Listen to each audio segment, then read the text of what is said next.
No obstante, he aquí, vienen días, dice el Señor, cuando no se dirá, vive Dios quien hizo subir a los hijos de Israel de la tierra de Egipto.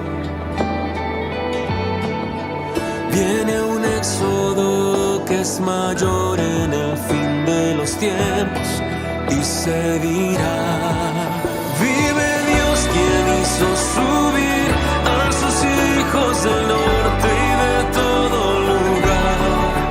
Y aunque un tiempo los dispersó, los hará regresar desde toda nación.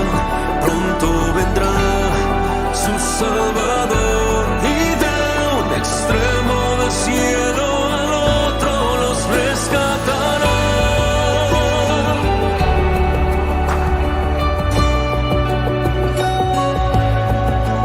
No obstante, he aquí, vienen días, dice el Señor, cuando no se dirá, vive Dios quien hizo subir a los hijos de Israel de la tierra de Egipto.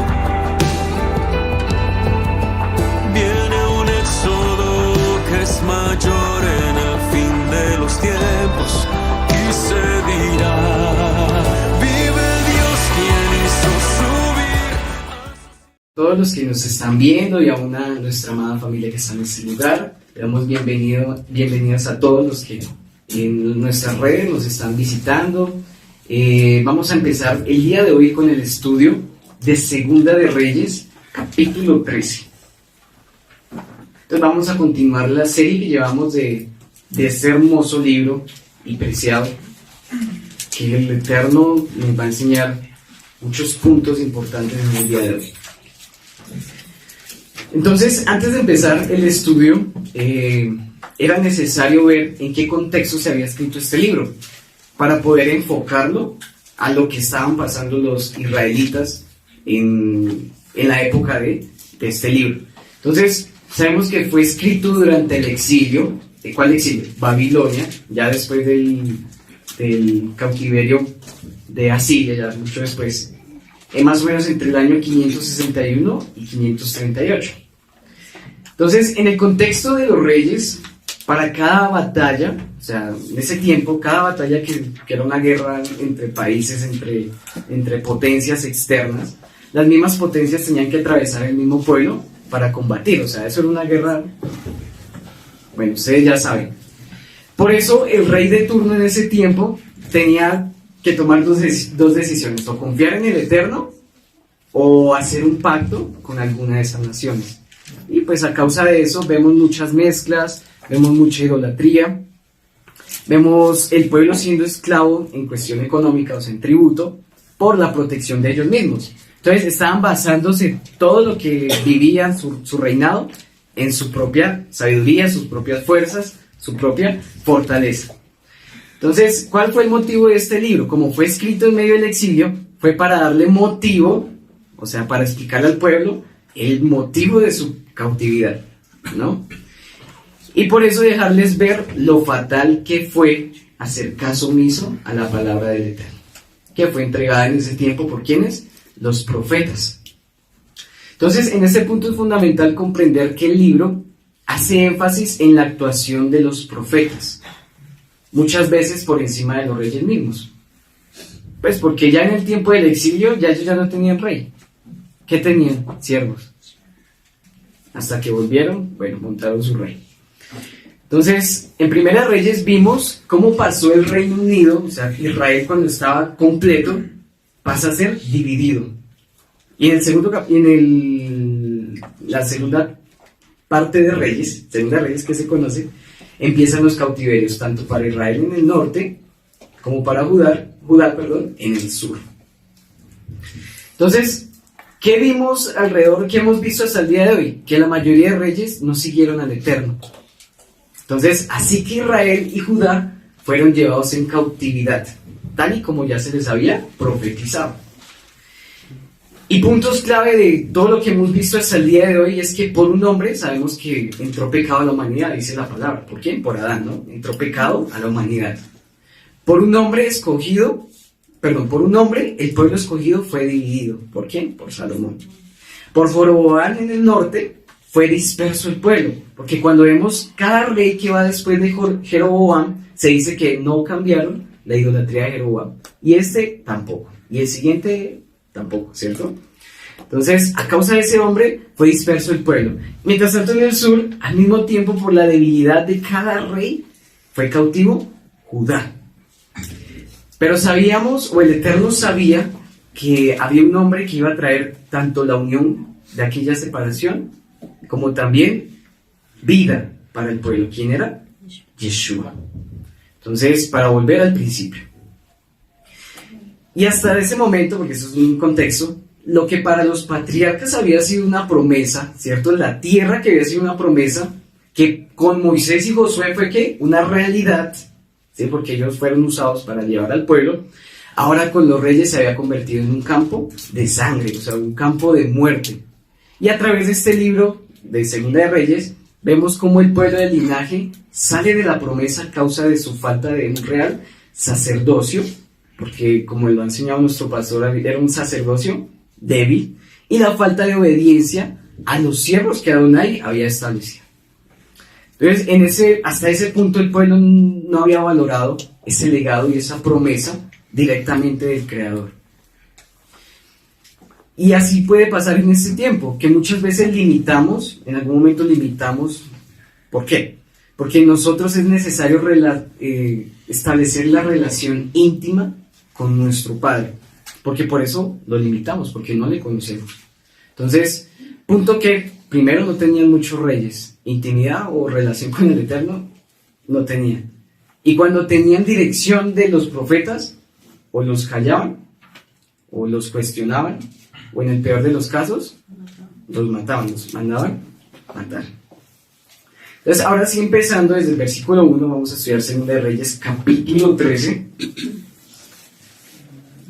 Durante este capítulo vamos a ver varios contextos, vamos a ver varios sucesos, ¿sí? Que no precisamente van ligados con los mismos personajes. Pero para esta porción vamos a estudiar del versículo 1 hasta el versículo 7.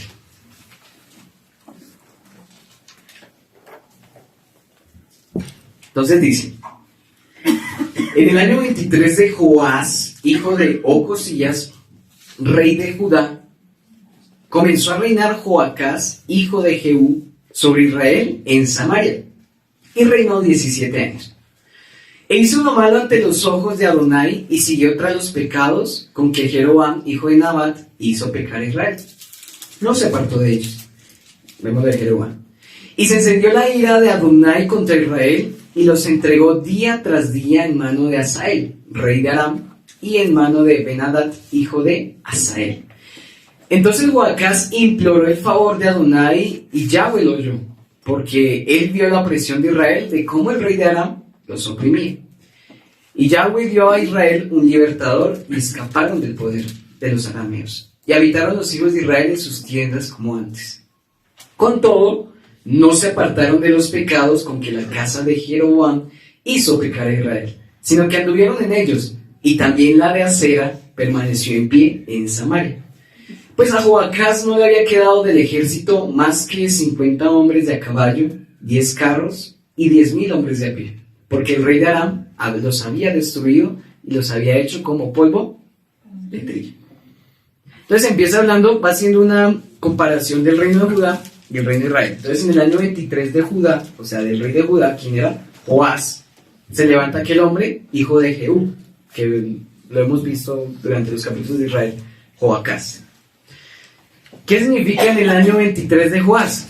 Cuando hablamos de este número 23, en este caso del reinado de Joás, en este tiempo, a los 23 años de Joás, de reinado, ¿no?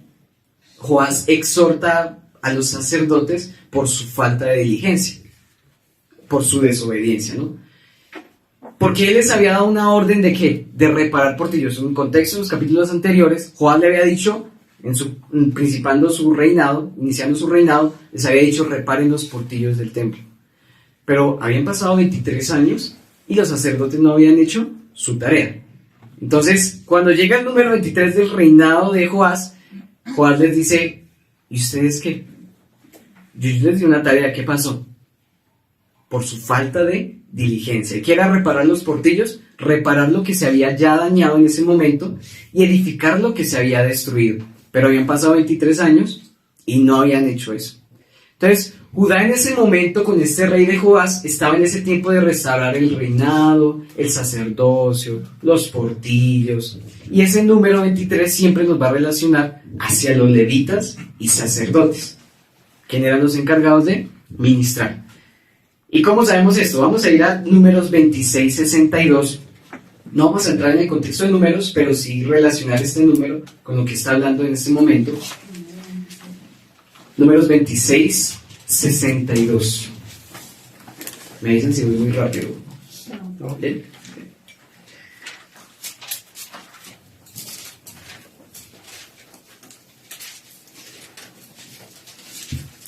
¿Qué dice? Dice, y los contados de ellos fueron 23,000, todos varones de un mes arriba, porque no fueron contados entre los hijos de Israel, por cuanto no les había sido dada heredad entre los hijos de Israel. Ahí está hablando de quiénes, de los levitas, que no recibieron heredad terrenal, que eran 23,000. Entonces, los sacerdotes lo único que tenían que ocuparse era ¿qué? En sus asuntos, o sea, ministrar en el templo, siendo canal del Eterno, tanto del pueblo para con Dios, como también de Dios hacia el pueblo, y de cumplir diligentemente sus tareas de manera constante, y por supuesto mantener la relación íntima con el Eterno. Pero su falta de compromiso, como lo vemos hasta este punto de los reyes y aún más adelante, hizo llevar al pueblo al error. Y eso también pasa hoy en día. La falta de sacerdocio o la debilidad de un sacerdote puede llevar a su casa al error o a la perdición. Entonces, otro ejemplo de este número. Vamos rápidamente a Primera de Crónicas 24, 18. Y aquí se hablan de los turnos del servicio de los levitas, ¿sí? Que eran 24 turnos. Y los que fueron escogidos en el turno 23, en Primera de Crónicas 24, 18, para servir en el templo, porque eran muchos, por eso hubo esa repartición de tareas, fue al sacerdote Delaya. ¿Listo? Dice que el 23º a Delaya. Capítulo después, cuando se habla de los que tenían que ministrar en cuestión de cánticos, que es en Primera de Crónicas 25, 30, el turno 23º, o sea el 23, fue para Maasiot. Entonces, para servir Delaya, cánticos, Maasiot o Mahasiot. Resulta que estos dos hombres de los turnos 23º, la raíz de cada nombre, por ejemplo la de Delaya, significaba liberar. Básicamente se resume en eso, en liberar, que su raíz es Dalá, así como suena. Y de Mahasiot, su raíz es Hasá, que significa revelar o revelación o visión, que básicamente eran parte de las tareas de un sacerdote, tanto la liberación como el ser canal de revelación. Entonces, si nos ponemos a analizar el no cumplir una misión por falta de diligencia, no cumplir la misión de libertad, ¿qué iba a traer al pueblo? Cautiverio, ¿cierto? ¿Y qué pasa si no hay revelación entre el pueblo? ¿Qué dice Proverbios 29, 18? Se desenfrena. Y pues ese versículo de Proverbios 29, 18 que dice que sin profecía el pueblo se desenfrena, que es la misma palabra de Hasá, es tomado de manera en las iglesias cristianas de sacado de contexto, ¿no? Entonces no vamos a irnos por ahí, porque tenemos claro que un profeta, ¿qué tenía que hacer? No regalar carros, no regalar casas, sino un profeta tenía que hacer volver al pueblo ¿a los qué? A los mandamientos. Y eso es lo que habla Proverbios 29:18, sino que no lo leen completo. Sin revelación, el pueblo se desenfrena, mas el que guarda la Torá es bienaventurado. En otra versión dice, sin profecía el pueblo será disipado, mas el que guarda la Torá, bienaventurado él. Entonces, disipar, ¿qué también significa? Esparcir, que es otro punto por el cual el pueblo se esparció. Por falta de revelación. ¿Por falta de qué? De diligencia de los sacerdotes. Entonces, más que porque no faltase dirección, porque los profetas que el Eterno levantó, el Eterno hablaba por esos profetas, pero el pueblo y aún los sacerdotes no hacían caso. Y eso lo tenemos clarísimo. Y el Eterno los dispersó. Y vemos esto representado en Jeremías 25:3, que a causa del mal sacerdocio fueron llevados cautivos. ¿Por qué? Por no escuchar. Jeremías 25:3. Vuelvo y repito, no vamos a hablar del contexto de Jeremías porque es muy extenso, pero sí la idea general y Peshat, como lo hemos aprendido aquí, de este versículo. Dice que en el año 13 de Josías, hijo de Amón, rey de Judá, o sea, en ese tiempo, hasta hoy, que es el año 23, vuelve y toca el número 23, vino a mi palabra de Yahweh y desde temprano os he hablado, pero no habéis escuchado. Más adelante Jeremías 52:28, que se habla del cautiverio. Vuelve y toca 23, dice, este es el pueblo que Nabucodonosor llevó cautivo, vuelve y toca la palabra cautividad, en el año séptimo, 3023 judíos. Vuelve el 23. Dos versículos más adelante, en Jeremías 52:30, vuelve y toca el número 23. Dice, en el año 23 de Nabucodonosor, el que llevó cautivo, Nabuzaradán, capitán de la guardia, llevó cautivos de los judíos 745 personas. Otra vez en el año 23 de Nabucodonosor. Entonces relacionamos ese número con la falta de diligencia de los sacerdotes, por la falta de revelación, porque a causa del mal sacerdocio viene cautividad y dispersión. Entonces, mientras Judá experimentaba todo esto, porque estamos hablando del año 23 de Joás, rey de Judá Sur, mientras Judá experimentaba este tipo de sucesos, incluso antes de todo el cautiverio, todo parecía bien con Joás. Y su orden a los sacerdotes, ¿no?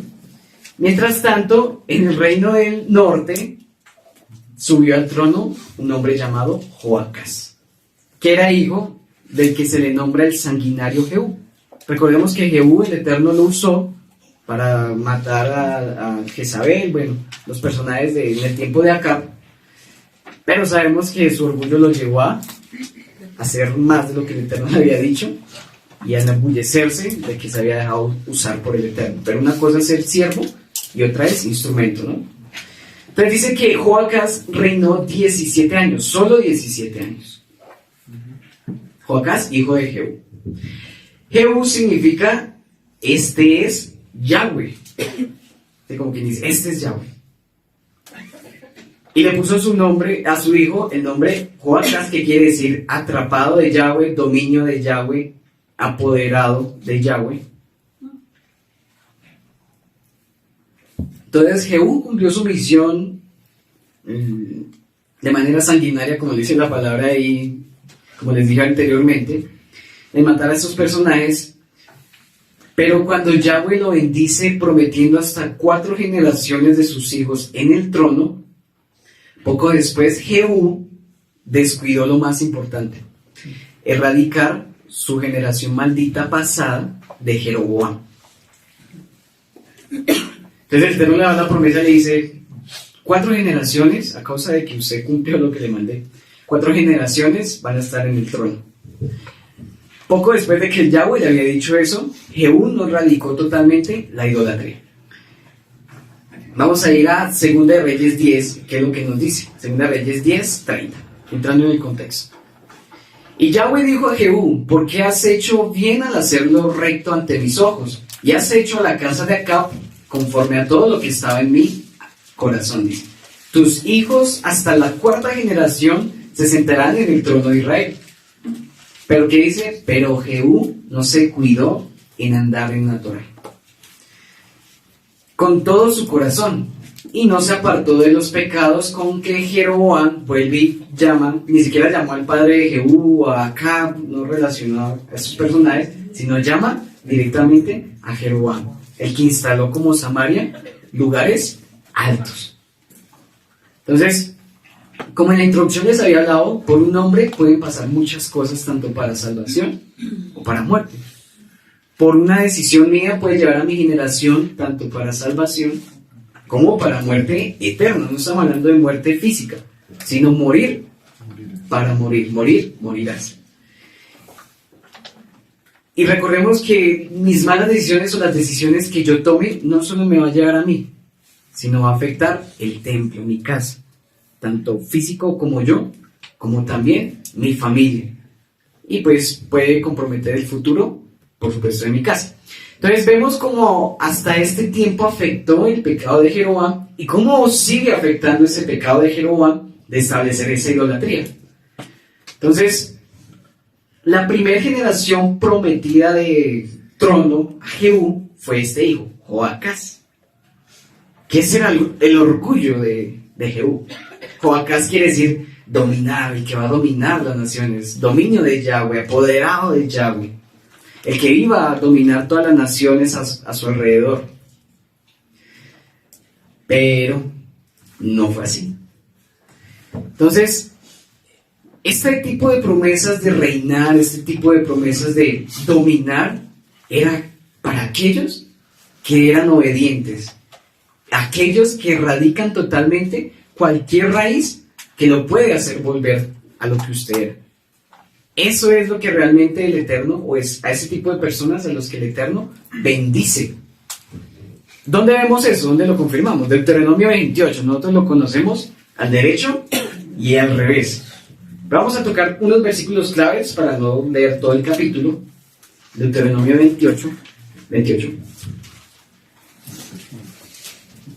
Entonces, Deuteronomio 28, empecemos con el versículo 1 que dice: y sucederá que si obedeces diligentemente, ¿cómo? ¿Obedeces? Diligentemente a Yahweh, tu Elohim, cuidando de cumplir algunos de sus mandamientos. ¿Sí dice algunos?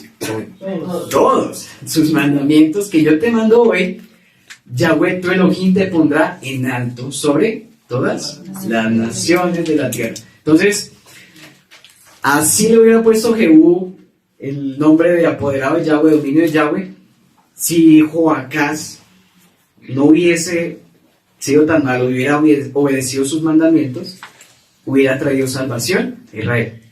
Pero sabemos que no lo hizo. Entonces, estas promesas de poner que el Eterno nos ponga en alto sobre las naciones van para aquellos que obedecen diligentemente. Versículo 10 de Deuteronomio 28, ¿no? Entonces verán todos los pueblos, vuelve y tratan las naciones, pueblos, de la tierra que sobre ti es invocado el nombre de Yahweh, y te temerán. Saltemos al versículo 13. Y te pondrás Yahweh a la cabeza y no por cola. Solo estarás encima y nunca más estarás debajo. Y aquí hace la aclaración. Si escuchas los mandamientos de Yahweh tu Elohim, que te ordenó hoy, para que los guardes cuidadosamente. No te desvíes de ninguna de las palabras que te ordeno hoy, ni a la derecha ni a la izquierda, para ir tras otros dioses y servirles. Que fue lo que hicieron al revés. 24, saltemos al 24, dice: y el pueblo, y el Señor hará que la lluvia de tu tierra sea polvo y ceniza. Descenderán del cielo sobre ti hasta que seas destruido. Aquí ya habla de las maldiciones. Yahweh hará que seas derrotado delante de tus enemigos. Saldrá contra ellos por un camino, pero huirás tú por 7 delante de ellos. Y serás ejemplo del terror para todos los reinos. Y tus cadáveres serán alimento para todas las aves del cielo. ¿A quién le sucedió esto? A Jezabel. Y para los animales de la tierra, y no habrá nadie que los espante. Y te dirá Yahweh con locura, ceguera y turbación de espíritu. Este tipo de ceguera también la toca Romanos 1:28. Si quieren, se lo leo para que no salgan del Deuteronomio 28, que ya vamos a volver. Dice, y como ellos no aprobaron tener en cuenta Elohim, Yahweh los entregó una mente reprobada para hacer cosas que no convienen. Entonces, hay personas que uno dice, bueno, ¿por qué se va si es simple entenderlo? Hay cosas que uno dice, pues, sea diligente, cambie, ¿sí? Pero hay personas que les ganan más sus deseos y sus inclinaciones hacia el mal. Por eso Yahweh dice, hasta aquí fue. El mismo Yahweh dice que los entrega una mente reprobada. ¿Para qué? Para hacer cosas que ya no convienen. Y esa es la ceguera espiritual. Como muchos reyes, ¿como quién? Como Acab. O sea, Acab, después de ver la muerte de los profetas de Baal, después de ver que Yahweh se manifestó a través de Elías, el reino cambió. ¿Por qué? Le ganaban el dominio de su mujer. Y su mujer experimentó lo que fue las aves que se comieran su cadáver. Suena fuerte, pero fue así, ¿no? Deuteronomio 28, saltemos al 32. Maldiciones de la desobediencia. Tus hijos y tus hijas serán dados a otro pueblo, mientras tus ojos miran y desfallecen por ellos continuamente, pero no habrá nada que puedas hacer. Un pueblo que no conoces comerá el producto de tu suelo y de todo tu trabajo, que eso lo vamos a ver más adelante que se cumplió en Israel. Y no serás más que un pueblo oprimido y quebrantado día tras día. Yahweh te llevará a ti y a tu rey, al que hayas puesto sobre ti, porque Yahweh ya no ponía reyes, a una nación que ni tú ni tus padres habéis conocido, y allí servirás a otros dioses de madera y de piedra. Vuelve y toca la idolatría. Tendrás hijos e hijas, pero no serán tuyos. ¿Por qué? Porque no eran bajo la voluntad del Eterno, porque irán al cautiverio, hijos de cautiverio. Es el 41, perdón que no les dije cuál salté. El 47 saltemos, 47-48. Por cuanto que no serviste a Yahweh tu Elohim con alegría y con gozo de alma, cuando tenías la abundancia de todas las cosas. Por tanto servirás a tus enemigos, los cuales Adonai enviará contra ti, en hambre, en sed, en desnudez y en escasez de todas las cosas. Él pondrá yugo de hierro sobre tu cuello hasta que te haya destruido. Dejémoslas ahí. Entonces, la obediencia genuina sí trae dominio, ¿cierto? Sí trae lo alto, el dominio que quizás Jehú quería para Joacás.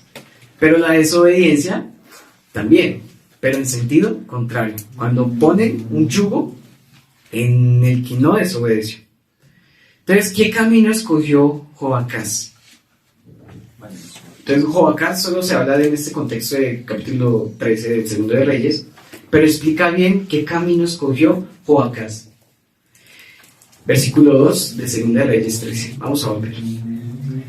E hizo lo malo ante los ojos de Adonai, y siguió tras los pecados con que, vuelve otra vez y toca, Jeroboam, hijo de Nabat, hizo pecar a Israel, no se apartó de ellos. Y se encendió la ira de Adonai contra Israel, y los entregó día tras día en mano de Hazael, rey de Aram, y en mano de Ben-Hadad, hijo de Hazael.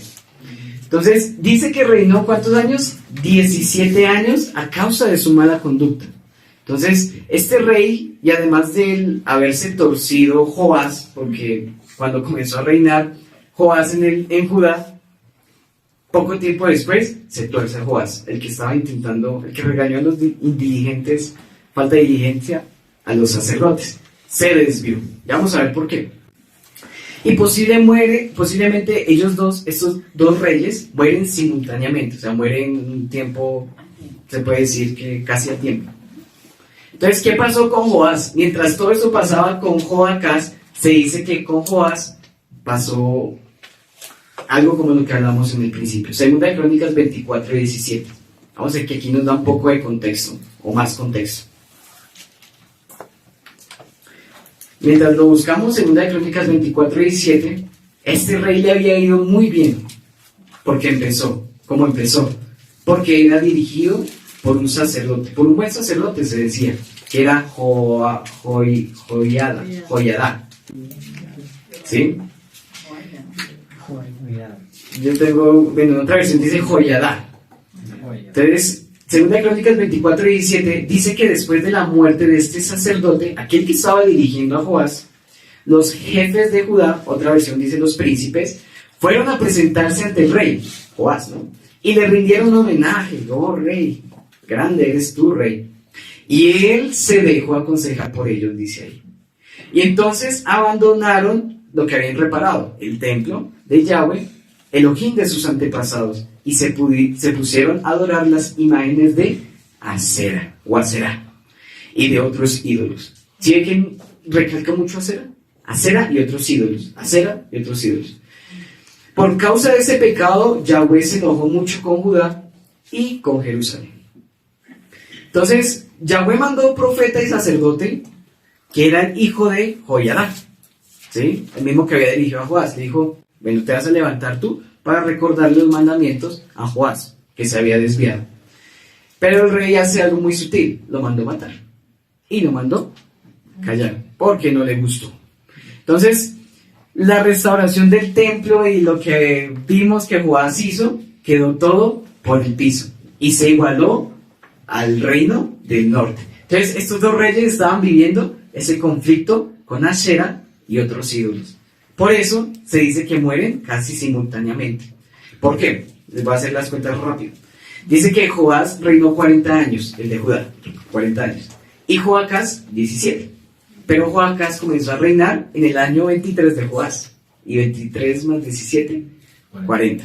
Que fue los años que duró Joás. Entonces se dice que murieron simultáneamente. De pronto hay margen de error de un año, quizás, porque pues en otra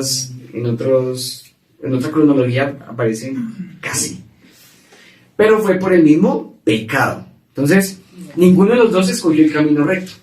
Y fueron entregados los dos a Siria. A Siria. Pero Joacás, ¿qué dice? Ora Adonai, porque se sintió muy oprimido. Oprimido, ¿no? Como lo hablaba el Deuteronomio 28, que se iban a sentir oprimidos día tras día. Entonces Joacás se sintió así por su desobediencia y hoy le pidió ayuda al Señor, a Adonai. Entonces, eso le dice el versículo 4 del capítulo 13 de Segunda de Reyes. Entonces Joacás imploró el favor, la gracia de Yahweh, y Yahweh lo oyó, porque él vio la opresión de Israel, de cómo el rey de Aram los oprimía. Y Adonai dio a Israel un libertador, y escaparon del poder de los arameos. Y habitaron los hijos de Israel en sus tiendas como antes, o sea, en paz, en shalom. Con todo, no se apartaron de los pecados con que la casa de Jeroboam hizo pecar a Israel, sino que anduvieron en ellos, hablando del reino del norte, y también la de Asera. Vuelve y toca a la diosa Asera. Permaneció en pie en Samaria. Pues a Joacás no le había quedado del ejército más que 50 hombres de caballo, 10 carros y 10,000 hombres de pie, porque el rey de Aram los había dejado totalmente destruidos y los había hecho como polvo de trigo. Entonces vemos que Joacás pide ayuda. Esta palabra en hebreo, ayuda, es como cuando un enfermo pide sanidad, pero cuando está a punto de morir. Aquel que está a punto de morir hace lo que sea, paga lo que sea, para que le den salud, para que le hagan algo. ¿Sí? Bueno, lo que sea, hágame, pero es que este dolor me tiene hasta la muerte. De esa misma manera Joacás pide ayuda. Dice que el Eterno lo escuchó, ¿cierto? Pero no fue por él que salvó al pueblo, fue por el pacto. Como lo leemos, entendemos que vino un Salvador. Yahweh envía un Salvador. No dice quién, pero dice que envió un Salvador y les da un tiempo de paz. Pero no es que se respalde este principio de cuando lloro, ya salgo de esta rápido. No es de esa manera. Estos versículos 5 y 6, que dice que Yahweh escuchó, Yahweh envió un Salvador y vivieron en paz, no fue en el tiempo de Joacás. No se ubican cronológicamente estos dos versículos. En la época de Jeroboam fue más ubicada estos dos versículos. Jeroboam fue nieto de Joacás. Jeroboam 2, ¿no? No el primero, sino 2. Nieto de Joacás, que era bisnieto de Jehú, sanguinario de Jehú. Entonces, ¿por qué respaldamos eso? Resulta que en el versículo 3 de Segunda de Reyes 14, si no estoy mal, porque creo que no lo anoté aquí la cita, dice que Y se encendió la ira de Adonai contra Israel y los entregó día tras día en mano de Hazael. Creo que es el mismo capítulo 13, rey de Aram. Dice que los entrega día tras día, ¿sí? Esa palabra día tras día en hebreo es kol hayomim. Kol como todo, como completo. Hayomim significa los días, o sea, completo los días. Cuando hablamos de esa palabra completo, no es cuando se completa un día, sino cuando se cumple un propósito, ¿sí? Entonces dice que los entregó día tras día en mano de Hazael. O sea, el tiempo que Yahweh los había entregado se completó. Yahweh no se arrepiente de lo que hace, sino esa palabra lo dijo, y Siria los oprimió día tras día. Y ahora sí, en el versículo 22, hasta que se cumplió el tiempo establecido por el soberano, del mismo capítulo 13 de Segunda Reyes. Dice que y Hazael, rey de Aram, había oprimido a Israel todos los días de Joacás. Entonces, en el tiempo de Joacás no hubo paz. ¿Qué significa eso? Que en el tiempo de Joacás no vino el Salvador quien los iba a liberar de eso. Sino más adelante, en este estudio, vamos a ver quién fue realmente ese Salvador prometedor. En el versículo 6 dice que con todo no se apartaron de los pecados con que la casa de Jeroboam hizo pecar a Israel, sino que anduvieron en ellos, y también la de Asherah. Ya van muchas veces que se habla de Asherah, pero ¿quién era esta diosa realmente? Vamos a hablarlo desde el contexto de Reyes, qué es lo que hacían en este tiempo con esta diosa. Resulta que esta diosa era cananea, que era madre prototipo de todos los dioses. Era como la madre, la protectora, la intercesora ante el Dios Supremo. El nombre de este Dios Supremo era el Dios El, se le decía así, El. Y se dice que era la esposa de este Dios. Y resulta que esta diosa tenía rituales de fertilidad, obviamente inmorales, ¿no? Cultos a la sexualidad. Entonces, los arqueólogos de este tiempo, cuando entraron a los reinos de Israel y Judá en esos territorios, encontraron muchísimas figuras de esta diosa en arcilla. ¿Sí? Es como una diosa más o menos así, en arcilla, muchísimas. ¿Qué quería decir eso? Que desde Jeroboam y aún los cananeos antes, esta diosa no la derribaron. Fue también implementada en el templo de Jerusalén. ¿Con quién? Con Joás, aquí abajo en el reino del sur. Y por supuesto muchos santuarios. En ese tiempo no era que vieran los dioses o este tipo de dioses como demonios, como los vemos nosotros, que el Eterno nos ha permitido entender que eran demonios, son demonios, ¿no? No eran dioses, no eran vistos como esos demonios, sino como dioses amados y sumamente adorados. Entonces, conllevó siglos el desarraigar estos dioses a través de los buenos reyes, los que se dicen que eran buenos reyes y siervos.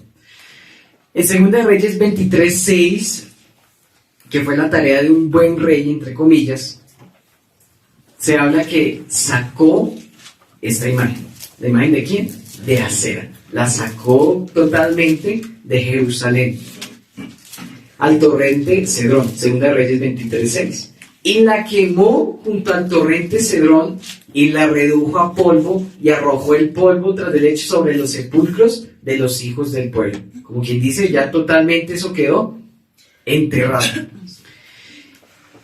Pero antes de enterrarla de esa manera, la estaban adorando, antes de todo eso. Y la relacionaban propiamente el pueblo como la esposa de él, que es el mismo que lo llamaban igual a Elohim.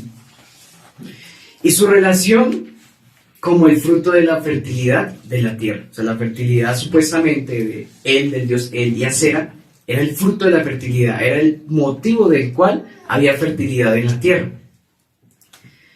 Y el tipo de ritual que hacía, digamos, la sacerdotisa oficial de Asera, una mujer, una vez al año tenía relaciones íntimas con el rey que estaba de turno. Esa era la adoración de Asera.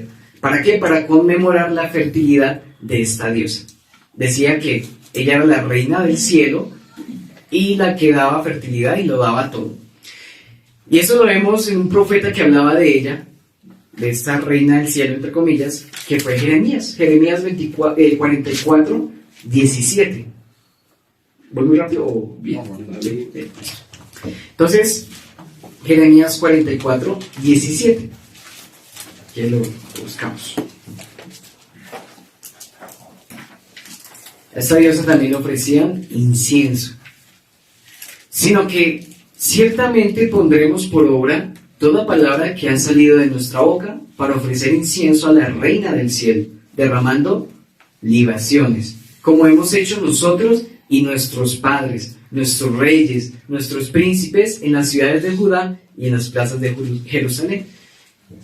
Y gracias a eso, dicen, tuvimos abundancia de pan, estuvimos alegres y no vimos mal alguno, decían ellos. Mas desde que dejamos de ofrecer incienso a la reina del cielo y de derramarle las libaciones, nos falta todo, y a espada y de hambre somos consumidos. Decían aquellos de la reina del cielo, ¿quién era? Acera.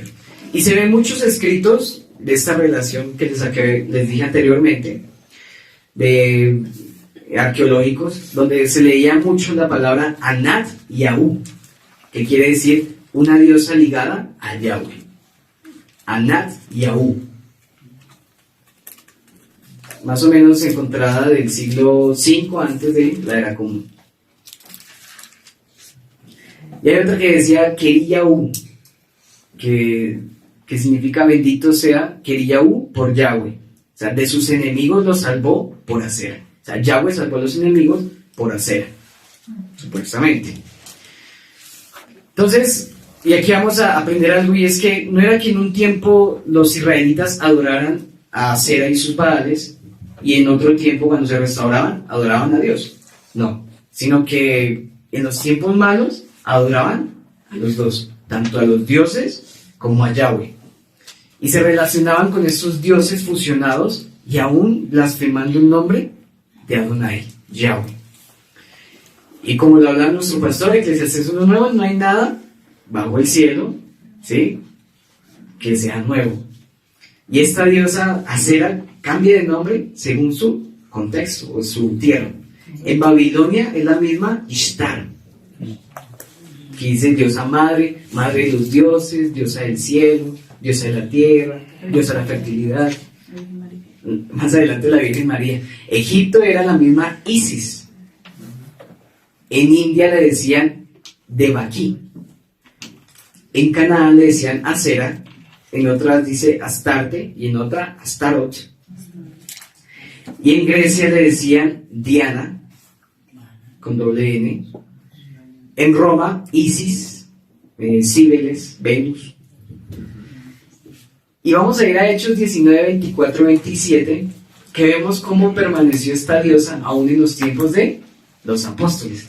Y aquí viene el disfraz de muchas religiones frente a sus costumbres, cómo mezclan lo que son otros dioses y lo llaman con el nombre de Yahweh, o en su contexto Jehová, que muchos les dicen. En Hechos 19, 24, 27, dice que esta diosa era un negocio en los templos, como en los tiempos más anterior, que eran llamadas también Semiramis, ¿sí?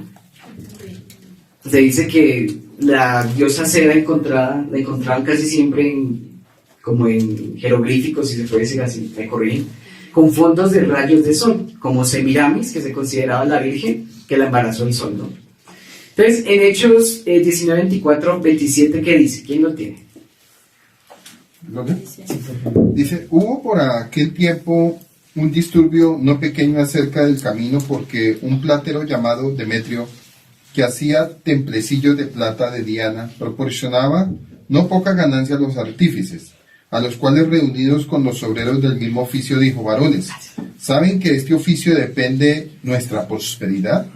Pero vengan y oigan que este Pablo, no solamente en Éfeso, sino en casi toda Asia, ha persuadido y ha apartado a muchas gentes, diciendo que no son dioses los que hacen con las manos, y no solamente hay peligro de que nuestro negocio, venga a desacreditarse, sino también que el templo de la gran diosa Diana sea estimado en nada y vaya a ser despojada de su majestad, aquella a quien venera toda Asia y el mundo entero. Cuando oyeron estas cosas, se llenaron de ira y gritaban diciendo: grande es Diana de los Éfesos. Y la ciudad se llenó de confusión, y a una se lanzaron al teatro, arrebatando a Gallo y a Aristarco, macedonios compañeros de viaje de Pablo. Dice Artemisa. Artemisa, otro nombre. Entonces vemos que es la misma, dice el Paz, son los mismos jugadores, pero con diferente camisa, ¿no? Y hasta el día de hoy, y dice ahí también que es adorada no solamente por Éfeso, sino por todo el mundo. O sea, esta diosa está en todo el mundo. Y ahora no es que tomemos que los reyes de Israel eran católicos o algo así, sino bueno, nosotros no somos católicos, no nos interesa ya eso. Ya estamos bien, somos libres de la idolatría. Pero el Eterno, de por sí, con la idolatría, ¿qué nos da a entender? Que Él no comparte su gloria Con nadie. con nadie. Segundo, es celoso. ¿Sí? Fuerte y celoso, ganar. Tercero, no le gustan las mezclas. Entonces, el asunto no es qué dioses escoge el pagano para adorar, sino de qué dioses Israel se deja contagiar. Porque la idolatría estuvo con muchas culturas. Pero el asunto es de qué dioses Israel se deja contagiar. Y la idolatría entra de forma camuflada por falta de un verdadero sacerdocio. Y volvemos otra vez a la falta de diligencia de un sacerdote. Entonces sabemos que Jeroboam levantó lugares altos en Samaria, ¿sí? Para evitarle las caminatas a quienes, a los que estaban en Samaria y en el norte hacia Jerusalén. O sea, cerró totalmente puertas para bajar a Jerusalén a adorar al Eterno. Entonces les dijo, bueno, planteemos algo, pues yo les pongo aquí un lugar y adoramos a Dios aquí. En son de comodidad. Entonces de esa manera la idolatría se camufla, en son de comodidad. Pero a Yahweh no le gusta esa comodidad, y lo hemos visto hasta el día de hoy. Yahweh no les gusta que nosotros nos acomodemos, nos relajemos, estemos pasándola sabroso, descansando sabroso. Y por eso el pueblo hasta Joacás y aún el libro de los Hechos fue tanta idolatría con prácticas como si fueran otra nación más. Entonces la idolatría es algo camuflado, parece inofensivo, pero poco a poco me aleja de Adonai. Puede ser lo familiar, laboral, falta de dedicación a la palabra, y eso nos puede hacer una religión más, y eso nos puede hacer una nación más. Entonces el hecho de que no tengamos una escultura de algún dios en la casa o una persona X que no tenga, no, yo no tengo ningún dios, yo no le hago mal a nadie, no quiere decir que sea santo o totalmente apartado.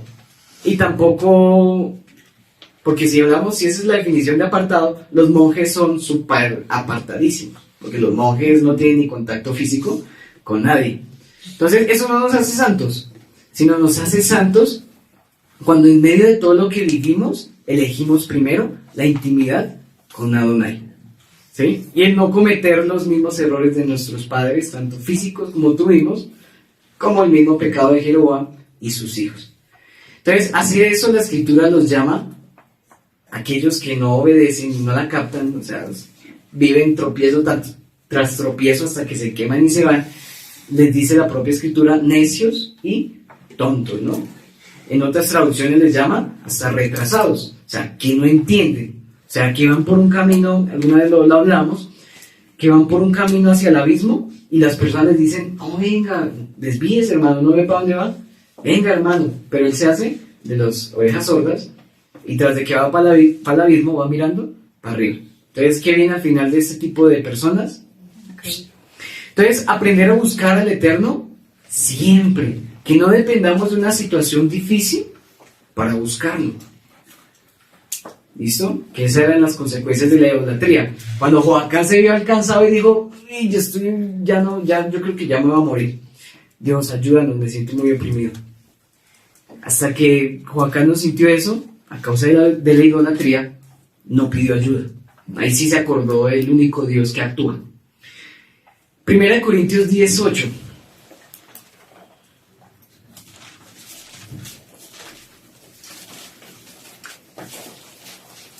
Aquí Pablo hablando acerca de los israelitas. ¿Qué dice? no forniquemos como algunos de ellos fornicaron. Y ese capítulo habla mucho de la idolatría. Y cayeron en un día, ¿cuántos? 23.000. Volvemos otra vez al número 23. Listo. Más adelante, en los versículos o la porción que estamos estudiando, dice que Joacás solamente se quedó con 50 hombres de a caballo, 10 carros y 10.000 hombres de a pie. Y vamos a ver qué significa eso. Porque más allá si eran pocos, o sea, más allá de entender si eran pocos o muchos para ese tiempo, que por supuesto comparado con el ejército de otras naciones, era muy poquito, 50 hombres, 10 carros y 10.000 hombres, era poquito. Pero el asunto en ese momento era el orgullo de ¿quién? De Joacás, que se le había acabado el ejército. Dijo, ya aquí, perdón la palabra, valimos. Entonces, aquí viene la falta también de intimidad de conocer al Eterno, ¿no? Porque el Eterno con 300 hace maravillas y sin matar ninguno de esos 300. Que fue en el tiempo de ¿quién? Gedeón, ¿cierto? Pues. Entonces, ¿acaso con 50 hombres le quedaría grande al Padre tener una victoria? No, ¿cierto? ¿Aún con un hombre? No. Entonces, 50 hombres, no porque no es por el esfuerzo del hombre, ¿cierto? Ni de lo que yo intente hacer, ni de buscar mis propios méritos. Es la tanta confianza que tienes en el Eterno, tanto para ser direccionado como para ser corregido. Entonces, el número 50 nos habla de que de libertad, de salvación, de la obra del Espíritu Santo. Este número aparece muchísimas veces en tiempos de guerra, como también en Abraham y los 50 justos. ¿Acaso salvarás a los 50 justos? Salvación. Los años de los jubileos, ¿cuántos eran? 50 años. Salvación, liberación, libertad. Como también los días desde Pesaj hasta Shavuot, desde primicias hasta Shavuot, que eran 7 semanas Más uno. más 1, ¿sí? 50 días, número 50. Que fue donde se recibieron las 10 palabras o los 10 mandamientos. Entonces, aquí es donde pregunta uno, ¿estos reyes preferían 10 carros de guerra que el respaldo de Adonai? O sea, mucho ejército. Ellos, su orgullo era mucho ejército, preferiblemente que Yahweh no suceda, porque supuestamente para ellos el ejército era el poder, era lo que los iba a hacer ganar, el número era lo que importaba. Entonces, para ganar una batalla, ¿prefieres 10 carros de guerra para ganar una batalla o ser fiel a las palabras del Padre? Entonces, sin embargo, es estar preparado para cualquier ocasión. No es que no tengamos nada que hacer. O sea, si Dios nos manda a la guerra, ¿a qué tenemos que ir? A la guerra. No nos podemos quedar descansando en la casa, como lo hizo David, ¿cierto? Sino hay una acción, hay fe, pero tiene que haber una acción. Entonces, y aquí viene otro número, 10.000, cuando se habla de los 10.000 hombres de a pie. Y resulta que, acordemos que habían 23.000 hombres con Gedeón y Yahweh dijo, esos son muchos. ¿Por qué? Porque si ellos ganaban, o si el Eterno les permitía la victoria, ellos mismos se iban a vanagloriar. Entonces dijo, los que no son aptos para esta misión, los que son cobardes, diles quién tiene miedo y pues que se vayan. Y se fueron, eran 33.000, se fueron 23.000, si no estoy mal. ¿Cuántos quedaron? 10.000. Entonces 10.000 hombres sin miedo al éxito, duros para la batalla, valientes. Bueno, ¿qué toca hacer? Entonces, con Gedeón, llega y Yahweh le dice, todavía esos son muchos. Diles que tomen agua, llevémoslos aquí. Y aquellos que no estén preparados, porque uno puede ser muy valiente. Listo, ¿qué toca hacer? Pero si uno no está preparado con las armas de guerra, Yahweh dice, no vayas. Entonces, de estos 10.000, solo 300 hombres estaban preparados o estaban atentos, ¿cierto? Entonces vemos que para el Padre ese ejército para una victoria por supuesto que era más que suficiente, 50 hombres, 10 hombres y 10.000 a pie. Pero por la vanidad y engaño del rey, obviamente en sus fuerzas sabía que era poquito ejército y que no contaba con el respaldo del Eterno tras del hecho. Entonces aquí vemos algo claro y es que Yahweh no es bombero, que viene cuando estoy en problemas o cuando se me está incendiando algo. Uy, Yahweh, venga, que es que, uy, Padre, es que ahora sí te necesito. Uy, es que ya me quedó un poquito el ejército. No, Yahweh no es bombero y no le hace caso a nuestras órdenes, ¿cierto? Entonces, ¿Yahweh qué es? Yahweh es nuestro pastor. ¿Qué hace un pastor? Me guía, me lleva, me direcciona. Si estoy muy terco o algo, ¿qué hace el pastor? Corrige con su callado, le parte una pata, porque le parte una patica para que no sea tan brincona, para que no esté metida donde no debe meterse. Entonces, cuando tenemos intimidad con el Eterno, vemos a nuestro Padre de una forma más profunda que aquellos que lo ven en la religión como un bombero. Y hasta ahí vemos lo que nos enseña el Eterno a través de la vida de Joacás. Vamos al versículo 8 de 2 de Reyes, capítulo 13, continuando con el estudio. Esa porción la vamos a tomar del versículo 8 al versículo 13. Ya vamos a hablar de otro rey. Dice: los demás hechos de Joacás y todo lo que hizo y su poder, ¿acaso no están escritos en el libro de las crónicas de los reyes de Israel? Aquí dice que está escrito en crónicas, pero en crónicas no está.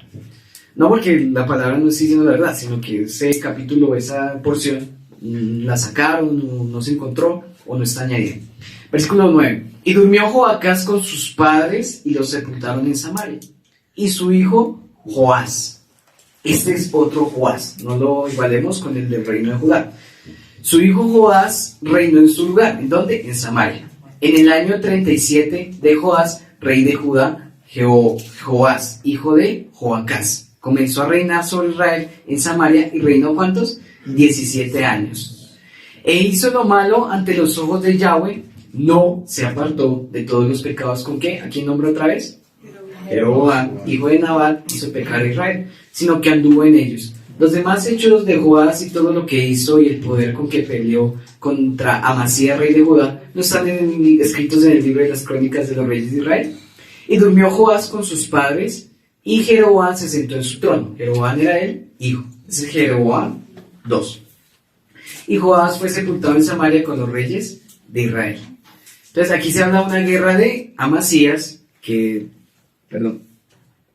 se la dejamos para que vayas al estudio de capítulo 14 de Segunda de Reyes, porque habla de la guerra de Amasías, que es más detalladamente en Segunda de Crónicas 25, que habla de esa guerra. Entonces, que terminó en la derrota total de Amasías, quien fue tomado prisionero por Joás. Más adelante vamos a ver quién era Amasías en el reino del sur, eso le corresponde al estudio 14. Perdón. Vamos a tocar un versículo de 2 de Reyes 14, 16, que repite lo que ya leímos en 2 de Reyes 13. Es algo que lo vuelve a recalcar. Y dice: y durmió Joás con sus padres. Joás, ¿quién? El reino del norte, rey del norte. Y fue sepultado en Samaria con los reyes de Israel, y su hijo Jeroboam reinó en su lugar. Entonces vuelve y repite lo que ya había dicho en el capítulo anterior. Entonces, de estos reyes específicamente no es que se hable mucho como se habló de David, aún de Salomón o aún de varios reyes de sus generaciones anteriores, sino básicamente que tuvieron la oportunidad de cambio. Eso es lo único que refleja aquí el Eterno a través de esas citas, que así como los demás reyes atrás y los que venían, tenían su oportunidad de cambio. Pero ¿qué dice que ellos escogieron? Hacer lo malo ante los ojos de Adonai.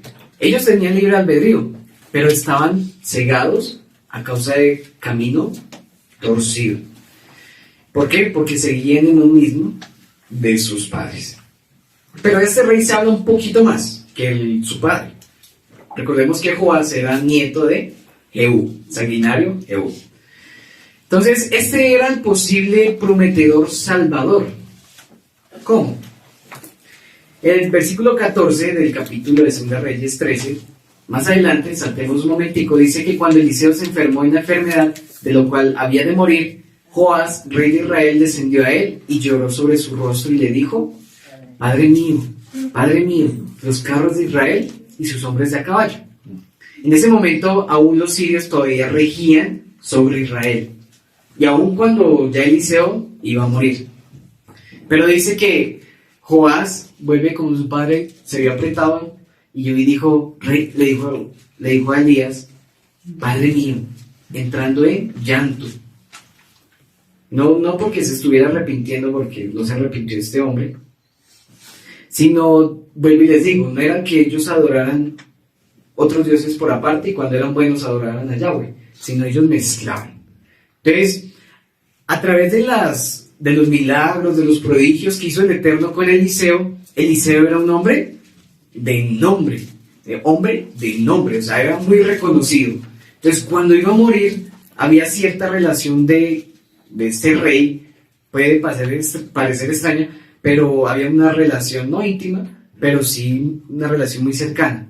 Entonces, justo después de haber leído la descripción de que había pecado y la maldad que marcó su reino, sin embargo, es importante recordar que Joás no solamente era un adorador de los dioses falsos, pero les digo, porque era mezclado con Adonai, sino que era un falso adorador de Yahweh.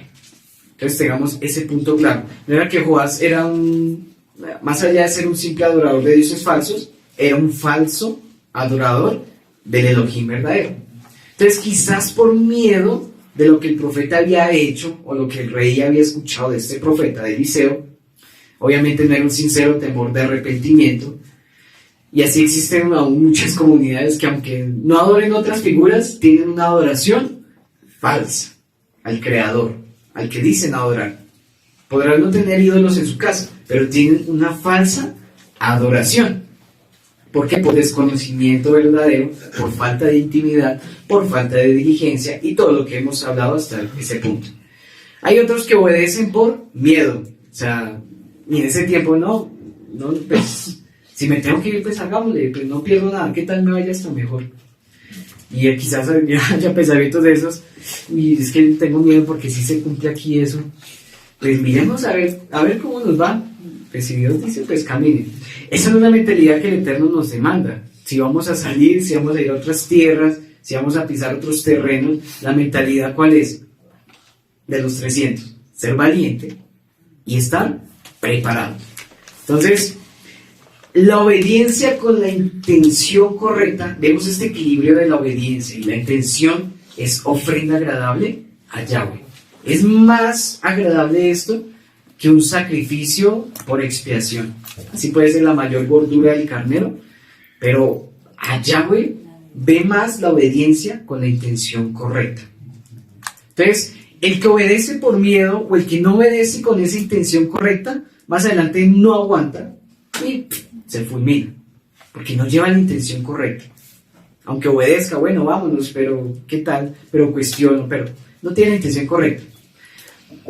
Pero tampoco la intención correcta sin obediencia nos lleva a algo. Porque ¿quién tenía intención correcta pero no había obedecido? Es Usa. ¿Se acuerdan de Usa? De la arca. Del arca. Que David fue por el arca y llevó su mejor caballería, carrocería. Vamos por el arca. Y de vuelta, contentos, cuando es que la caballería se la dio el arca del pacto. Y Usa con la mejor intención. Ahí no dice que tenía la peor intención, pero Usa, yo tengo que ser el salvador del arca. Y cuando toca el arca, bueno, entonces puede haber mucha intención, pero si no hay obediencia, de nada sirve, ¿cierto? Porque ya el Eterno en los mandamientos, David se supone que debía saber cómo traer el arca. No era con la mejor carrocería ni caballería, sino era con los sacerdotes. Filipenses 1:15. Vamos a ir rápidamente para entender un poco acerca de la intención y la obediencia. O sea, el enseñar y el obedecer al Eterno. Filipenses 1:15. Dice, algunos a la verdad predican a Yeshua aún ¿por qué? Por envidia. Por envidia y rivalidad. ¿Eso se ve hoy en día o no? Sí. ¿Cierto? Predican a su Dios, que comparten su Dios, dicen más número mejor, porque hay más arrepentimiento. Pero en realidad hay muchos Joacás y hay muchos Joás, que vienen a Dios cuando ya están colgados. Entonces, el versículo 15 de Filipenses 1:15 dice, pero también otros lo hacen de buena intención. de buena Voluntad. voluntad. Entonces, en medio de todo, Joás al último se dio cuenta del valor que tenía la palabra de un siervo. Entonces, Joás, el prometedor, que era el prometedor salvador de Israel, frente a los sirios que estaban siendo dominados por los sirios, pero su reinado fue pésimo. Por intentar quizás reparar a lo último, entonces llega y dice: Padre mío, los carros de Israel y sus hombres de a caballo. ¿Qué significa eso? Resulta que estas palabras, literalmente, fueron las mismas que Eliseo le dijo a Elías cuando Elías iba a partir, ¿no? Segunda de Reyes 2:12, eso lo encontramos ahí en esta cita, del 12 al 15, más o menos, toda esa relación. Dice: viéndolo Eliseo a Elías, cuando estaba partiendo en carros de fuego, llega y le dice: Padre mío, carro de Israel y su gente de a caballo. Y nunca más le vio, y tomando sus vestidos, lo rompió en dos partes. En otra versión dice: al ver esto, Eliseo gritó: Padre mío, que has sido para Israel como un poderoso ejército. Y ahí vemos lo que hablábamos anteriormente. ¿Acaso Yahweh no puede hacer con un hombre darle victoria en pueblo?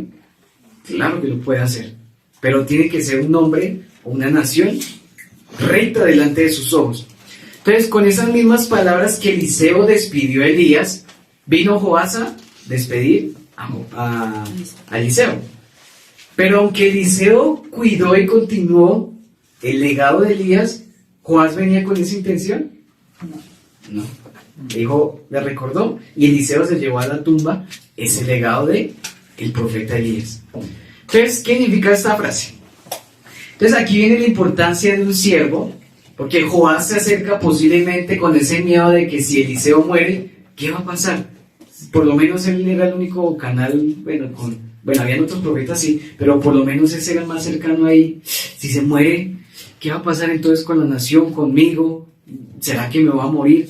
Entonces, porque aunque no obedeció la palabra de Eliseo en su reinado, tampoco consideraba a Eliseo como un enemigo. ¿Listo? Entonces, ni como amigo cercano, ni como enemigo. Entonces, no, de vez en cuando se acordó cuando se iba a morir. Entonces, pero según este texto, conocía la importancia de un siervo, de aquel Dios que sí vivía, de aquel Dios que sí oraba. O sea, Eliseo como canal directo al Eterno. Entonces, el poder del Padre a través de un siervo es mayor que lo que vemos físicamente. Por eso dice: tú eres más que los carros de caballería, los hombres que tenemos nosotros. Un profeta o un siervo es más. La palabra del Eterno a través de un siervo es más. Un ejemplo sencillo, lo puse aquí para que relacionemos, es el ejemplo de David y Goliat, ¿no? Aunque físicamente uno diga: uy, mano, eso es un gigante.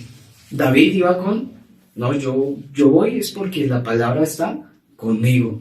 Había emuná y había sobre todo fidelidad.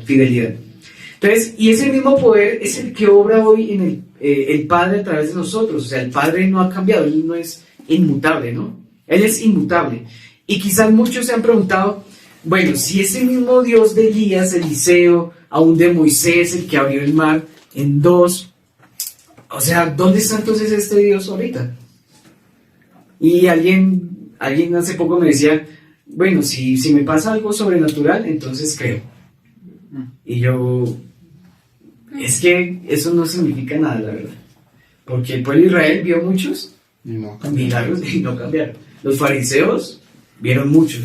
Es más, terminó Yeshua un milagro y los fariseos le dijeron: a ver, muéstranos un milagro y creemos. Y Yeshua no les acaba de mostrar un milagro.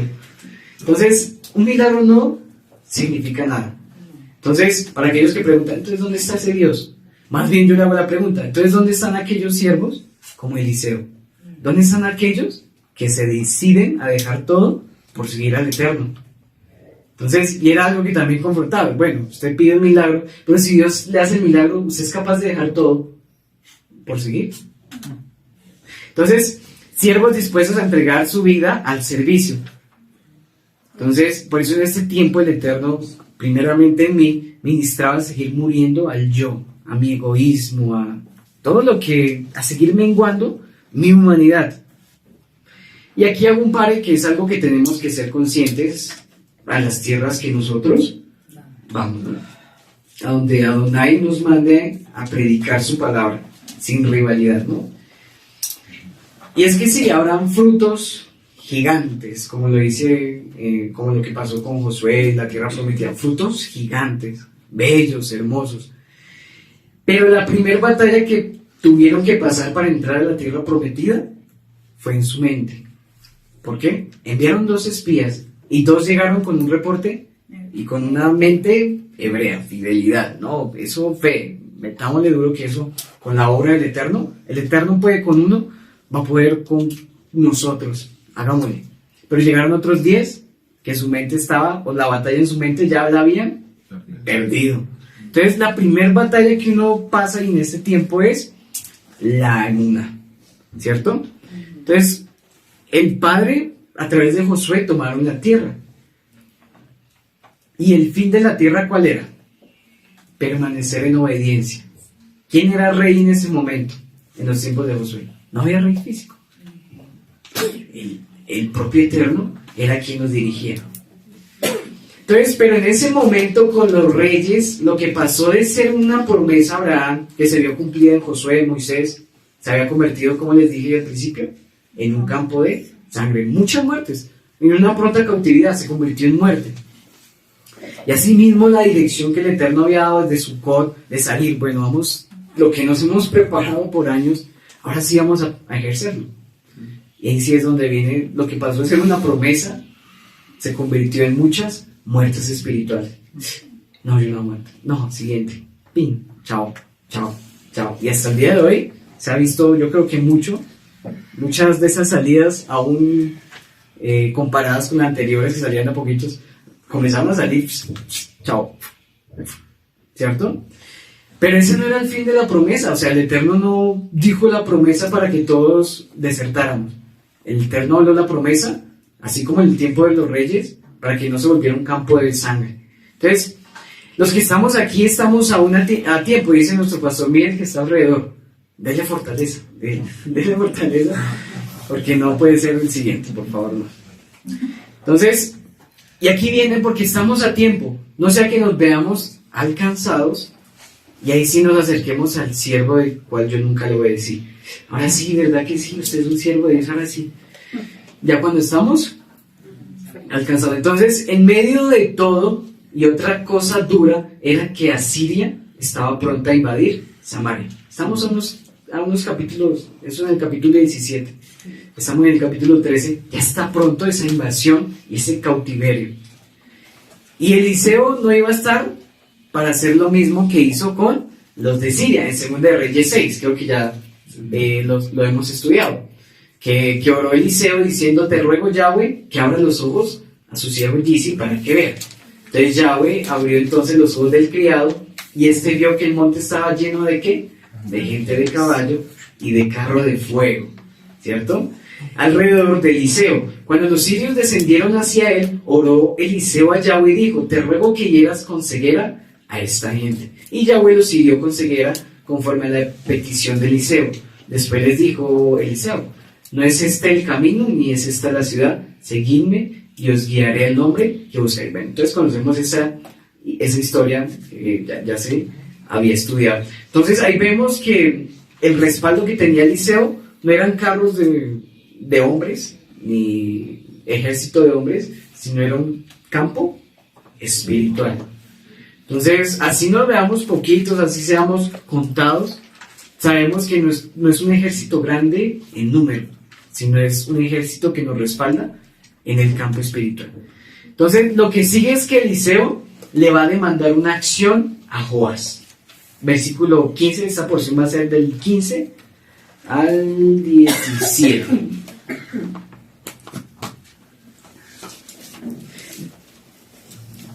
...15 al 17 y dice... Van conmigo.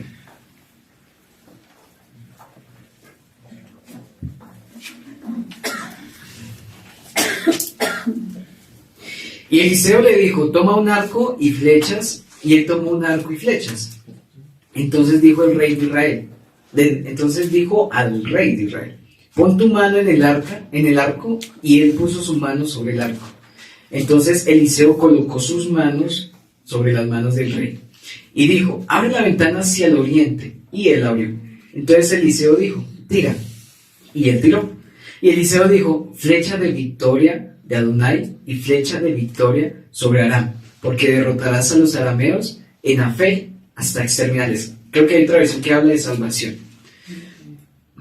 Perdón. Entonces Eliseo no le dio, aunque Joás llegó remordido, se vio alcanzado, Padre mío, llorando, exclamando, Eliseo no le dio gracias al rey, no, gracias por tu interés, no, entonces quédate, no, entonces conviértete, sino esta última escena de su vida tampoco es que gire hacia el entorno del profeta, sino que el interés de Eliseo fue el futuro del pueblo, porque Eliseo, siendo profeta, no sabía que el pueblo como iba a ser llevado cautivo. Sí. Claro. Entonces, no fue ni en torno al rey ni en torno a Eliseo, sino Eliseo le dice, ¿sabe qué? Párese con un arco, que la salvación, usted va a hacer salvación para el pueblo, porque su mente estaba todavía en la salvación del pueblo. Entonces, arco y flechas. Algo curioso de esta palabra arco es que en el hebreo es la misma palabra para lo que se traduce el arco de Noé, ¿se acuerdan? Un pacto. El pacto. Relacionaba el pacto de este arco, el que mal dicho se dice arcoíris, ¿no? Ese mismo arco se relaciona con el arco que está tomando el de flechas, quizás por su forma y por su relación, que representa, como dice nuestro Roe, el pacto. Entonces, aparte de eso, el arco también representa la fuerza y el dominio. Por eso en unos contextos cuando se dice que quebrarás el arco del enemigo, ¿qué simbolizaba? Quebrar su poder o su dominio. Eso tengámoslo aquí, claro.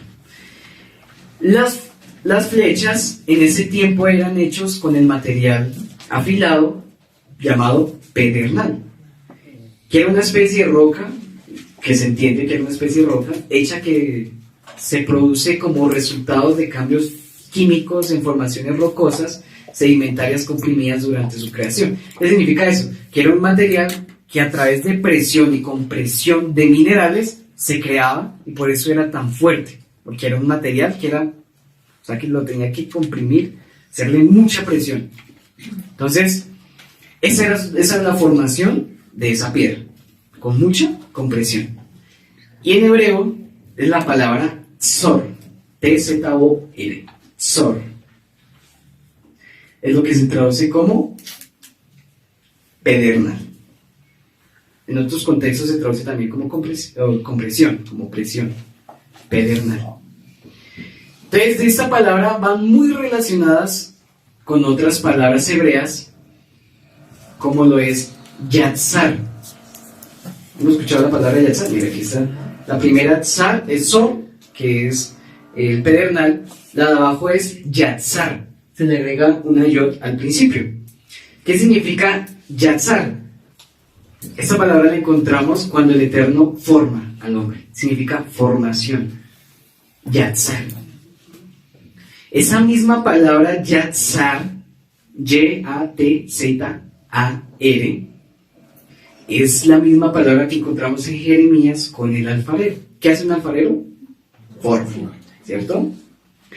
Pero resulta que, Padre amado, resulta que esta misma palabra también se usa cuando se habla de angustia y sufrimiento, cuando se sufre al ser formado, ¿sí me voy a entender? Entonces, claro, el barro es duro al principio, ¿no? ¿Qué tiene que echarse? Agua, sacar piedritas, sí, y es duro, ¿no?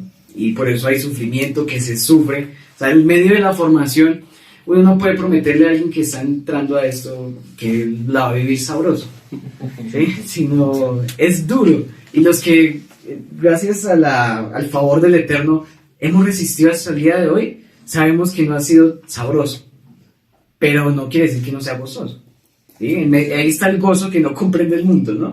La paz que no comprende el mundo, y aún nosotros no la entendemos, pero sabemos que hay paz en medio de la formación, ¿no?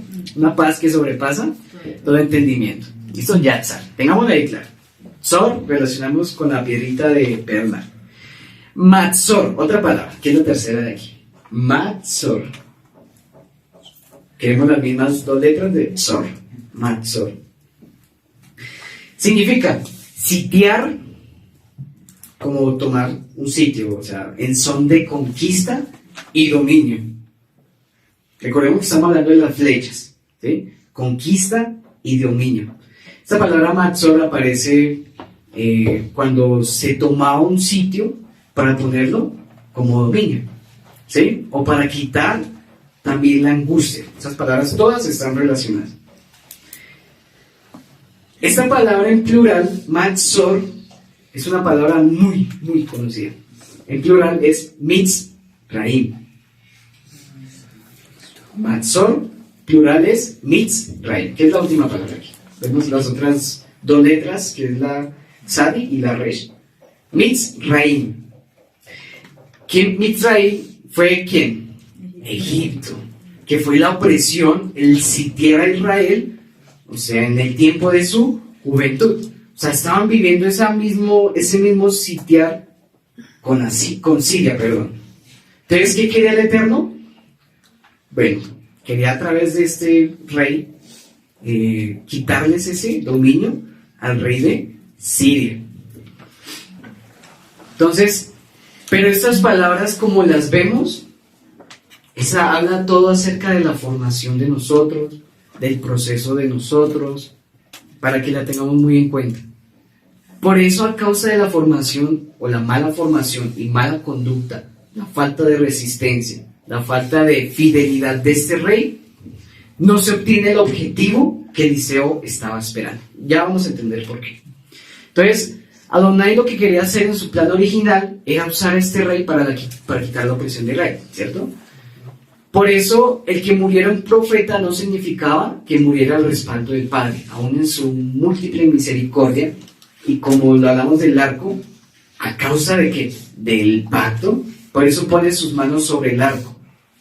No porque sea Joás y gran rey, sino por el pacto del Eterno aún con Abraham, Isaac y Jacob. Y eso lo confirmamos más adelante.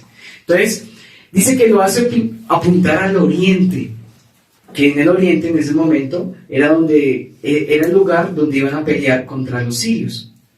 Se dice que fue en la tierra de Afec, A-F-E-C, Afec. Entonces, ¿por qué hablamos de formación? Entonces, la fidelidad o fe no se trata de ganar una guerra durmiendo o haciendo lo primero que se me ocurra, sino escuchar la voz del Eterno y seguir al pie de la letra su instrucción. ¿Por qué? Porque el momento que Eliseo, le dice a Joás, toma un arco, toma unas flechas, Joás tiene que mostrar obediencia. O sea, para una guerra, ¿qué es lo primero? Mostrar obediencia. Primero escuchar, obediencia. Recordemos que obediencia es Shema, ¿cierto? Es escucha y obedece. Primer paso para ganar una batalla. ¿Listo? Entonces, no era lo que Joás se le ocurriera. Aquí viene la fe. La fe no se trata de yo creo y me quedo acostado. O yo creo y lo primero que me invente lo voy a hacer. No, yo no quiero arco, yo quiero una espada. No, yo quiero un carro. No.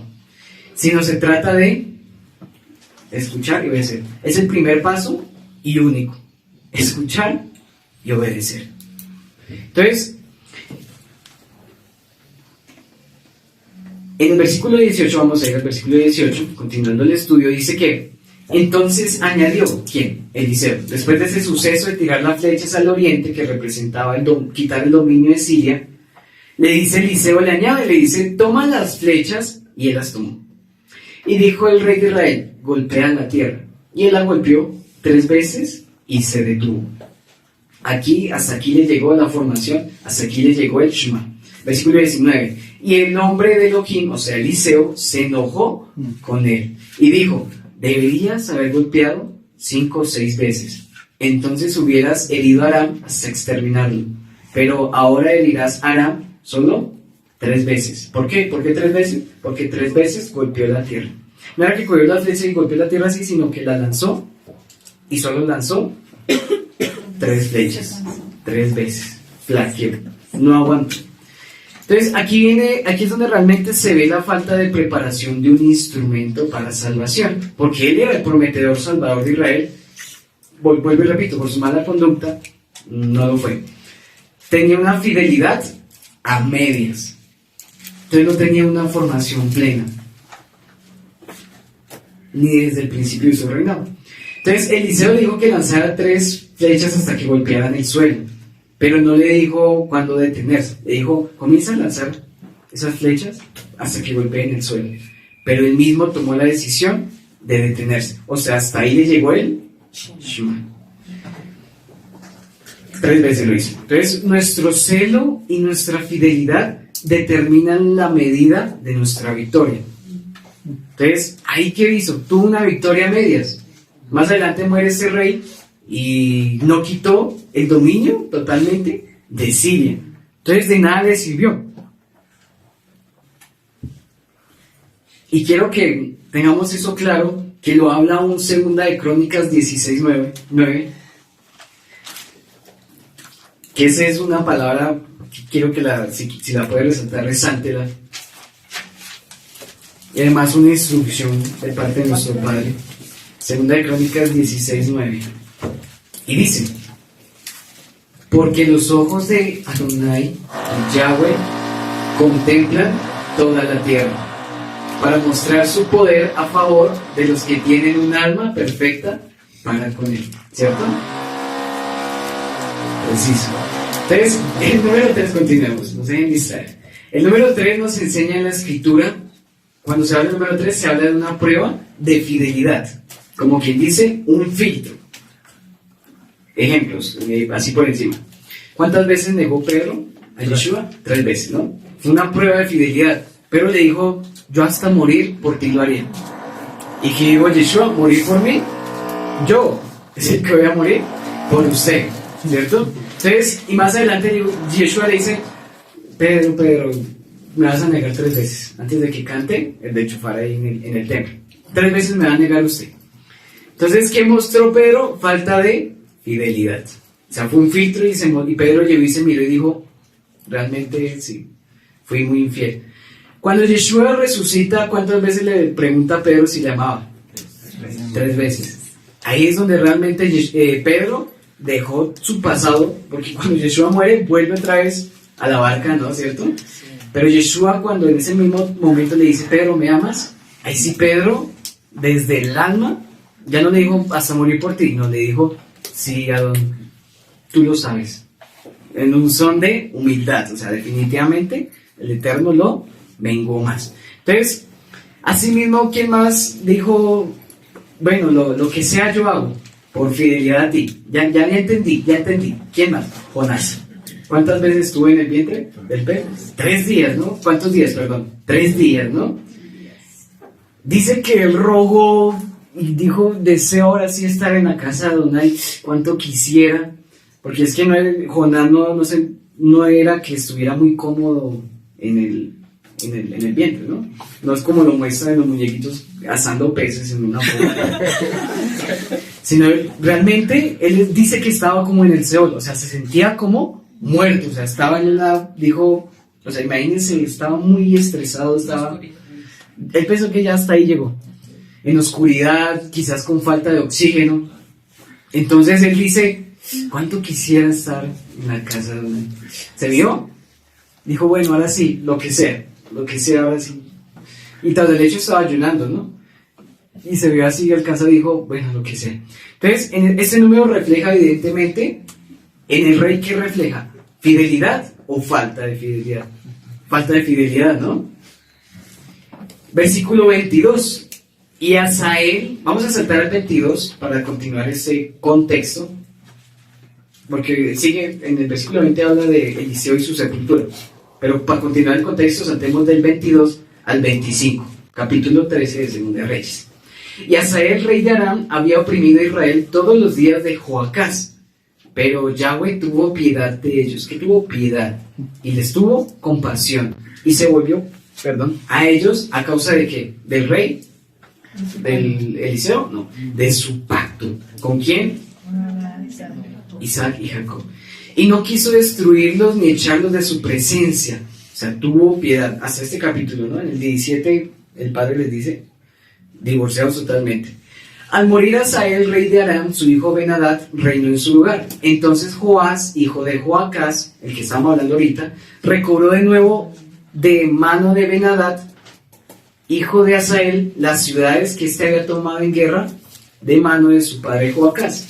Dice que 3 veces, como lo había dicho el profeta, Joás lo derrotó y recobró las ciudades de Israel. Entonces, el hijo termina la misión aún siendo infiel. ¿Como quién? Como su padre. Era el prometedor salvador. Aquí es donde se habla del prometedor salvador. No está ni en Joacás, está parte en Joás. Y en el capítulo 14 vamos a ver que Jeroboam II fue el que totalmente refleja esa salvación y que el pueblo pudo estar más tranquilo. Entonces, continuando, ahora sí, para finalizar con la porción del 20 al 21, que es una porción bastante especial, dice que murió Eliseo y lo sepultaron. Y las bandas de los moabitas solían invadir la tierra en la primavera de cada año. Y cuando estaban sepultando un hombre, aquí viene una banda de merodeadores y arrojaron al hombre en la tumba de Eliseo. Y cuando el hombre cayó y tocó los huesos de Eliseo, revivió y se puso en pie. Entonces, el relato bíblico de la muerte de Eliseo no termina con la muerte del varón del Eterno, sino aparte de hablar de la muerte de este varón, se habla con brevedad de aquel que estaba en un entierro y la persona que estaban velando. De repente llegan unas bandas, ¿quién? Armadas de quiénes? De los moabitas. Dice que llegaban en el tiempo de la primavera, o sea, en las primicias de cada año, que era parte del Deuteronomio 28 que veíamos, que lo que ustedes iban a trabajar y cosechar, ni siquiera lo iban a comer ustedes, sino sus enemigos, sus pueblos que están alrededor. Y eso era lo que pasaba en ese momento. Entonces, a causa de que en ellos no estaba el dar las primicias al Eterno, ni poner al Eterno de primeras, a causa de su idolatría, entonces el Eterno permitía que estas naciones tomaran a la fuerza lo que ellos no querían entregar. Entonces, en el momento que el fallecido que estaban velando tocó los huesos de Eliseo, se levanta, ¿no? El muerto revive al tocarle y saltó de la tumba, según ahí la escritura. Entonces, él demostró que realmente Eliseo sí era un profeta de Adonai. Esto casi siempre lo enfocan mucho en la unción, y que la unción de Eliseo, de los huesos, que le llegaba hasta los huesos. Más allá de esa mentalidad, porque es muy cristiana, ¿cierto? Y muy cristiana, que la unción la enterraron con Eliseo y había poder en esa tumba. Más allá de eso, era de que el Eterno estaba mostrando que aún había misericordia. O sea, de lo que estaba muerto y de la posible muerte que iba a tener Israel en el capítulo 17, en ese momento, más adelante, habría otra vez vida. Y eso es lo que refleja la condición del pueblo. Y eso es una profecía de que Ezequiel 37 y los huesos secos. Entonces Adonai tenía que permitir la separación de su pueblo, para que, como en Ezequiel, estos huesos otra vez cogieran vida. Y eso es lo que hablamos en la introducción, por aquel hombre llamado Yeshua, que como murió él, así nosotros también debemos morir. Pero como él resucitó para vida, ¿qué fue lo que trajo a nosotros otra vez? Vida, y no vida cualquiera, sino vida en abundancia y vida hasta que viva vida en abundancia y vida eterna.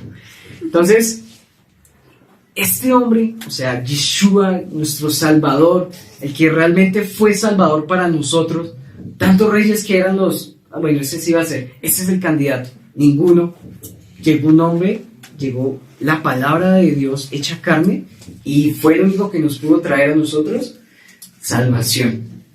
Entonces, hasta aquí, desde ese hombre hasta donde estamos hoy, es la causa de nuestra formación, del yo morir para otra vez volver a coger vida, pero no vida vuelvo y digo, perdón, lo repita, sabroso vivir, de vivir sabroso, sino es muerte para vida eterna muerte para llevar a otros esa misma vida.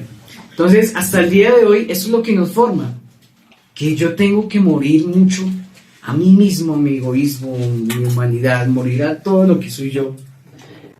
Sí, por mi salvación, sí, pero también por la salvación de muchos. Y lo hablaba nuestra pastora también, el llorar nosotros hoy, el del tiempo donde uno dice, mi Padre, ayúdame, sé tú, Padre, sé tú. Eso más adelante se va a convertir en una alegría para muchos. Entonces, aquí hasta el punto de hoy, todo lo que aún vamos a seguir viendo es si hay sinceridad en mi fidelidad o tengo miedo del caos que viene. Pero sepamos que aún ni la muerte nos separará de su amor y de su vida y de la gloria, por supuesto, que nos espera. Pero debemos ser diferentes y hasta el día de hoy tomar decisiones, y buenas decisiones, y restaurar en nosotros ese sacerdocio, la presencia y la intimidad con el Eterno. Entonces recordemos aún en la introducción que les decía que este capítulo fue escrito en la cautividad, ¿cierto? Ellos que estaban viendo, ¿por qué resaltaron ese texto? Porque ellos esperaban vida, ellos esperaban nuevas cosas, nuevos tiempos, una oportunidad. Lo que tenemos hoy, una oportunidad. La pregunta es, ¿cómo la vamos a aprovechar? ¿Cómo nosotros estamos cobrando esa vida? ¿Qué vamos a hacer de aquí en adelante con lo que estamos recibiendo? Seguir almacenándolo, quizás bueno, yo personalmente ya tengo 6 cuadernos llenos de enseñanzas, de estudio, pero ¿los vamos a dejar ahí? No, vamos a poner en práctica. Entonces, el que se sostiene de Adonai por amor es fiel y permanece para ver la gloria de nuestro Eterno. Aleluya. Y con esto finalizamos el estudio de Segunda de Reyes, capítulo 13. Shabbat Shalom, Jesús de Shalom para todos los que nos están viendo. Bendecido día.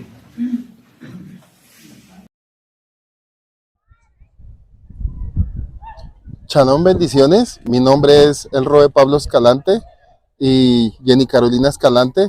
Le damos la bienvenida. Somos la comunidad Llamas de Fuego para las Naciones, Soacha, Colombia. Llevamos en Soacha, Cundinamarca, 18 años pastoreando y nuestro anhelo es hacerles la invitación a que regresen a las sendas antiguas.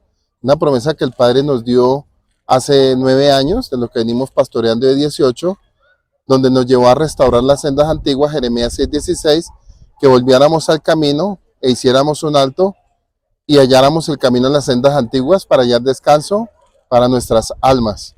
Y ha sido mucha gran bendición. Bueno, shalom a todos aquellos que anhelan entrar en ese camino de las sendas antiguas.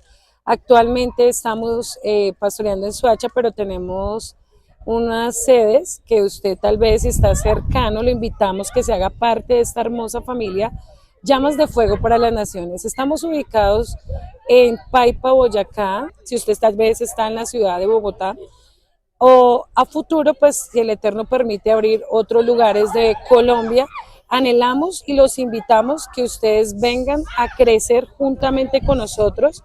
Si usted anhela conocer un poquito más de las sendas antiguas, usted puede acercarse a alguno de los lugares donde actualmente en Colombia estamos ubicados y anhelamos que sea el Eterno guiando su corazón para que sea parte de esta hermosa familia que ha venido creciendo, que hemos visto cómo el Padre ha restaurado familias, jóvenes, niños, y aún ha restaurado la palabra, que es lo que es el fundamento principal de nuestro ministerio, como dice Jeremías 6:16. Ese es nuestro anhelo, que el Padre se glorifique en su vida, en su ministerio, en su familia, y sobre todo que el Eterno traiga libertad a través de la Escritura. Así que les invitamos y que sea un tiempo donde el Padre le permita llegar a esta casa. ¡Shalom!